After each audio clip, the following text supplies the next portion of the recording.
Hello, I'm Severo Martinez, and I am the Literacy and Humanities Director for the New Mexico Public Education Department.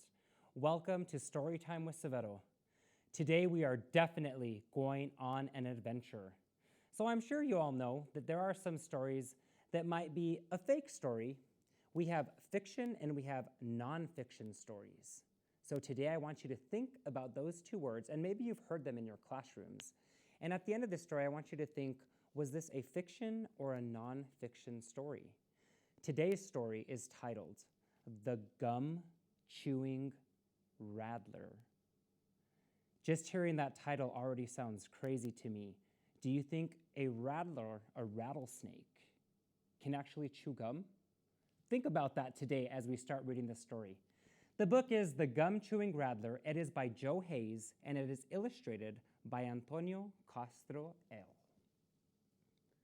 The Gum-Chewing Rattler. Sure, I'm excited for this one today. When I was a kid growing up in Arizona, I used to love to chew bubble gum.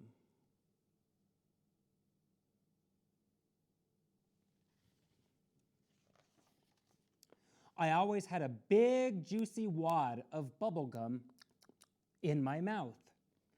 I'm not talking about one piece of bubble gum. I would put 2 or 3 pieces of gum in my mouth at once. I might even put 6 or 7 pieces of bubble gum in my mouth at the same time. I'm sure some of you have tried this as well.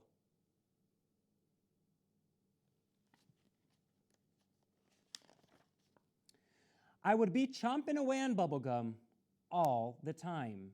Even when I was in school, my teacher would see the wad in my mouth and snap, "Get rid of that gum!" I had to take the gum out of my mouth and wrap it in some paper and throw it in the wastebasket. I didn't really care. I always kept another package of bubble gum right in my shirt pocket. Oh, this little guy, he always had extra gum just in case.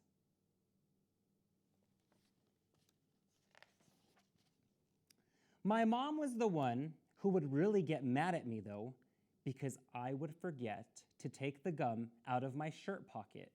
I'd throw my shirt in the wash with all the other dirty clothes. Oh no, how many of you have done that? You forget, and you leave something in your pocket, and your mom washes your clothes. Now, I grew up a very long time ago, and my mom had one of those old-fashioned wringer washing machines. Her washing machine didn't spin. She had to put each piece of clothing through the wringer, and the rollers would squeeze the water out. She would put my shirt through the wringer, and the rollers would squish the bubble gum right into the cloth and make a big, gunky stain all around the pocket. If you've never seen one of these before, this is an old-fashioned washing machine. And look how that wringer just put the gum into the shirt. Ooh, I could imagine how mad his mom was. My mom would say, "Look at this, you've ruined another shirt." But then, one day, something happened that changed her mind, and she never got mad at me again for carrying gum in my shirt pocket. Let's start thinking, what do you think may have happened? Remember back to the title of the story. That might give you a clue. That day, I was walking around out in the desert, kind of daydreaming, chomping on my bubble gum and not paying attention to where I was going. And I stepped right on a rattlesnake's tail. Oh my gosh, he grew up in Arizona. We have rattlesnakes here in New Mexico as well. I do not think this is going to be good. The snake couldn't rattle and warn me because I was standing on his tail. So he didn't even worry about warning me.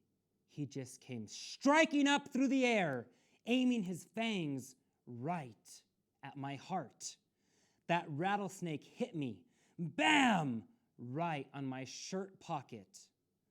That's where I was carrying my spare bubble gum, and the rattlesnake's fangs stuck in the bubble gum. Whoa, look at that snake biting right at his heart area. But remember, he had something in that pocket.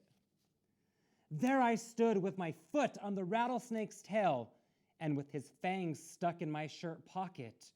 He was thrashing around and whipping up against me. I was so scared.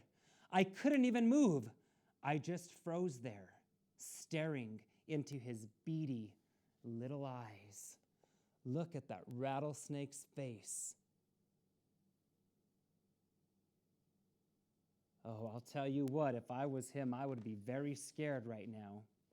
Those eyes were just looking hate back at me. The snake started working his jaws all around, trying to get his fangs out of the gum so that he could get back at me and really bite me good. Look at him moving his fangs, trying to get that bubble gum out. That Rattler's trying really hard. He wants to bite the boy again. But, of course, as the snake was working his jaws around, trying to get his fangs out of the bubble gum, the gum kept getting softer and softer. The next thing I knew, there was a little pink bubble coming up out of the rattlesnake's mouth. It got bigger and bigger till it was twice, maybe 3 times the size of a basketball. That is a huge bubble.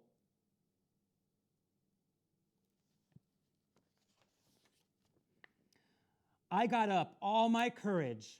I brought my hand up slowly, and pop, I broke the bubble.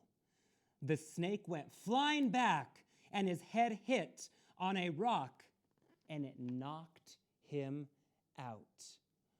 Oh, I'm glad he got the courage to flick that bubble, and it threw that snake backwards.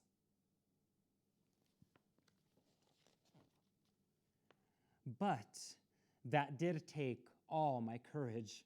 I fainted. I fell in the other direction. I didn't come home for lunch, and my mom came looking for me. She found me lying there on the ground, and lying in the other direction was a rattlesnake with bubble gum all over his face. I'm sure Mom was so worried. You can see the rattlesnake and you can see the boy lying in the opposite direction. My mom asked me what had happened, and I told her the same story I just told you. But do you know what?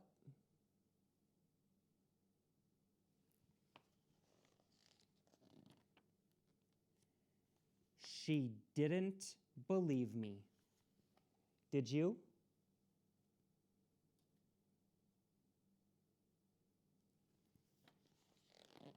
And with that, we get to the end of the story, the gum-chewing Rattler. So I'm going to leave the decision to you today. Do you think this story was real, or was this story fake? Was it a fiction story or a non-fiction story? I'll let you decide. I hope you enjoyed that story. It is one of my ultimate favorites by Mr. Joe Hayes. Today, I challenge each and every one of you to get lost in a book and go on a journey. Let's see where that book takes you. Today, I also challenge you to be kind to one another and maybe say hello to someone who someone else has not spoken to today. Have a great day, and thank you for joining me.